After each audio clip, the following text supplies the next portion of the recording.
Buongiorno e benvenuti a Cosa c'è di nuovo, le notizie di oggi, sabato 3 agosto.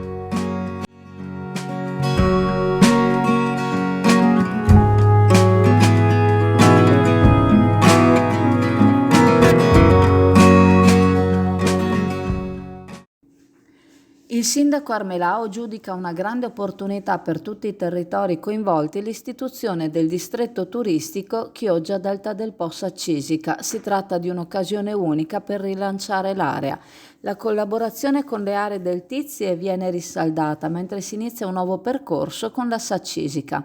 Il sindaco ha ribadito che la neonata Fondazione per il Turismo Chioggia Tourism lavorerà per fare rete, portando avanti i progetti comuni.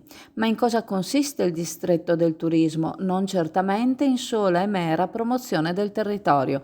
Si tratta di un'area omogenea di sviluppo dal punto di vista economico, dove le attività ricettive, i servizi di accoglienza e ospitalità costituiscono i fattori trainanti, aree in cui la burocrazia è facilitata. È l'ente distretto a permettere alle imprese di velocizzare le procedure con le pubbliche amministrazioni e a dare la possibilità alle stesse di avviare procedimenti collettivi per avere accesso a contributi. Facilitazioni anche per i finanziamenti e facilitata anche la diffusione di nuove tecnologie, mentre l'attivazione di sportelli unici di coordinamento delle attività delle agenzie fiscali e dell'INPS permettono alle imprese del distretto di risolvere qualunque questione di competenza di tali enti. Il distretto diventa quindi un organismo snello che avrà delega a lavorare in autonomia per lo sviluppo turistico, potendo usufruire di molte agevolazioni, tanto da essere definito a burocrazia zero.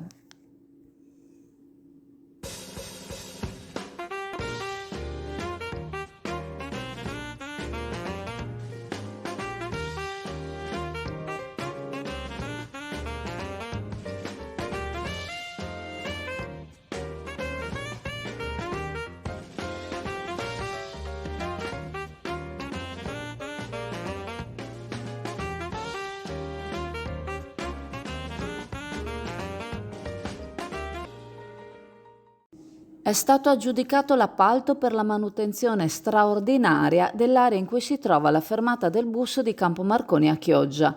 I lavori inizieranno tra la fine di agosto e l'inizio di settembre e riguarderanno il ripristino del manto stradale e delle aree pedonali della fermata bus di Campo Marconi.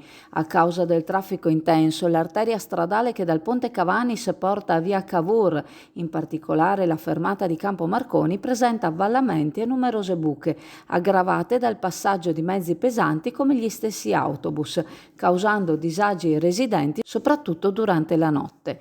Questo per quanto riguarda la strada. La fermata mostra invece segni di usura con la rottura e il cedimento delle lastre di trachite.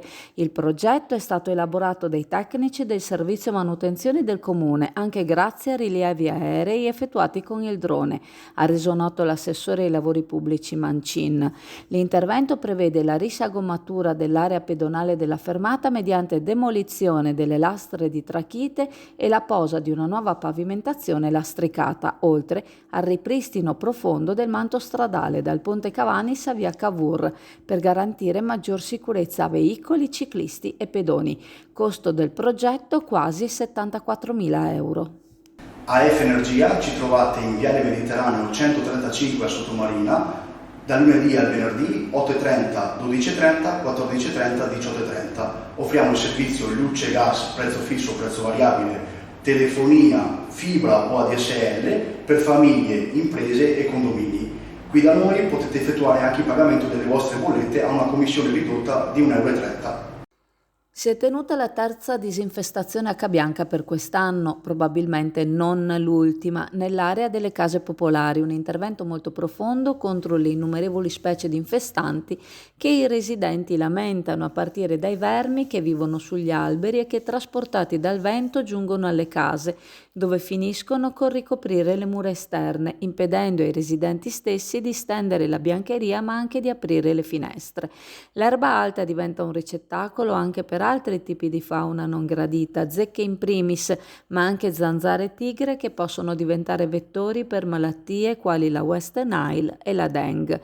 Il bollettino emesso dalla Regione Veneto riporta che fino ad ora sono stati registrati in Veneto 8 casi da West Nile neuroinvasiva, di cui 6 autoctoni, ma anche 22 casi di encefalite da zecca, 17 autoctoni, 6 di toscanavirus, 5 dei quali autoctoni, 55 di Dengue e 1 di Zika, questi ultimi tutti importati.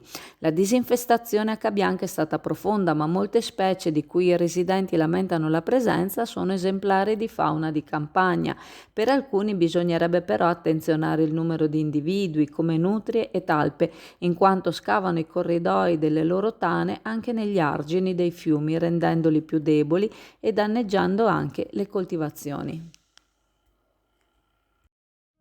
SD Auto informa della novità per il 2023, la revisione dei carrelli in sede. Si effettuano revisioni in sede dei rimorchi di massa complessiva non superiore ai 3.500 kg, 01 e 02, di carrelli per imbarcazioni, per moto, per auto, roulotte, trailer per il trasporto cavalli, carrelli tenda, carrelli trasporto animali e tutti i carrelli di massa complessiva non superiore ai 3.500 kg. Potete contattare SD Auto per qualsiasi informazione o chiarimento. Il presidente della Regione Veneto Luca Zaia ha espresso il suo sostegno all'emendamento recentemente approvato in Consiglio regionale riguardante la tutela degli animali d'affezione. Un animale d'affezione non è un giocattolo né deve diventare una scocciatura, ha affermato, ma deve essere trattato con rispetto e affetto. Soprattutto in questo periodo di ferie in cui sono molti gli abbandoni, non si deve dimenticare che è l'uomo a decidere di avere un animale d'affezione. Di fronte a crescenti segnalazioni di maltrattamenti, come il recente caso di una cagnolina morta dopo essere stata gettata da un'auto nel Trevigiano, la Regione Veneto ha agito prontamente. In attesa delle decisioni sui progetti di legge in materia, il Consiglio regionale ha approvato un emendamento inserito nella legge regionale del 1993 per la tutela degli animali d'affezione e del randagismo, che introduce nuove regole e divieti per migliorare la qualità della vita di questi animali. L'emendamento prevede misure di protezione degli animali di compagnia, vieta azioni che possano causare loro sofferenza o abbandono. Zaia sottolinea che questo intervento non riguarda solo la politica, ma anche il rispetto e la civiltà che l'uomo deve dimostrare verso le altre creature della natura. Se un animale può costituire un problema, basta avere l'intelligenza di non prenderlo. Non possiamo non pensare ai 2 cani di via Barbarigo, uccisi ultimamente da qualcuno in modo barbaro e incivile.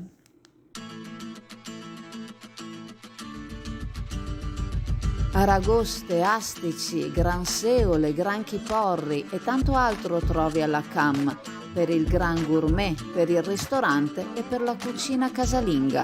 La pescheria CAM propone pescato fresco tutti i giorni e specialità che altrove non trovi. Ottimi prodotti, ottimo servizio e la comodità del parcheggio a un passo. CAM da oltre 50 anni all'Isola Saloni a Chioggia.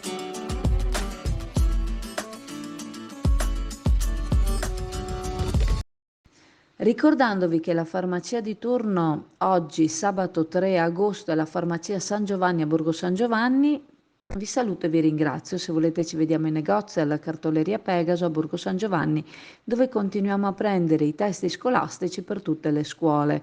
Vi ricordo inoltre il sito chioggiaazzurra.it, il canale Telegram e WhatsApp Azzurra Network News, l'app Chioggia Azzurra e il canale YouTube Chioggia Azzurra. Continuate a seguirci. Ciao a tutti.